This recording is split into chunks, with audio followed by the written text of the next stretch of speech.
Hello everyone. तो हम आज बात करने वाले हैं पवन सिंह और अंचन मुंचल का एक बहुत ही बेहतरीन छठ सॉन्ग के बारे में, जिसका पोस्टर आ चुका है और फुल वीडियो सॉन्ग का रिलीज डेट भी आ चुका है। और इस गाने को लिखे हैं अरुण बिहारी जी और इसमें म्यूजिक दिए हैं छोटे बाबा बसही जी से। और इस गाने को गाए हैं पवन सिंह जी और अंचल मचल इस गाने को गाए हैं। और वीडियो में आपको दिखेंगे पवन सिंह जी और अंचन मुंजल एंड नेहा पाठक जी, दो हीरोइनें हैं इस छठ वीडियो सॉन्ग में। जिस जिस गाने का नाम है छठी माई के आस जिसका नाम है, और आपको स्क्रीन के ऊपर दिखाई दे रहा है जिस सॉन्ग का टाइटल है।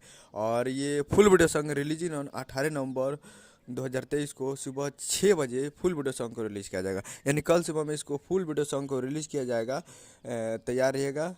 दूसरा पवन सिंह जी का ये छठ सॉन्ग है और ये रिलीज़ किया जा रहा है Raj Jaswal present Bhojpuri YouTube channel पे। प्रेजेंट भोजपुरी यूट्यूब चैनल पर तैयार रहेगा फुल वीडियो सॉन्ग को देखने के लिए। उम्मीद करो कि वीडियो अच्छा लगा तो चैनल को सब्सक्राइब बेल आइकन प्रेस करके कैसे चाहिए यादव जी और पवन सिंह जी का लेटेस्ट में मिलाता है। वीडियो को लाइक कीजिए। मिलता है अगले वीडियो में, तब तक के लिए जय हिंद जय भोजपुरी।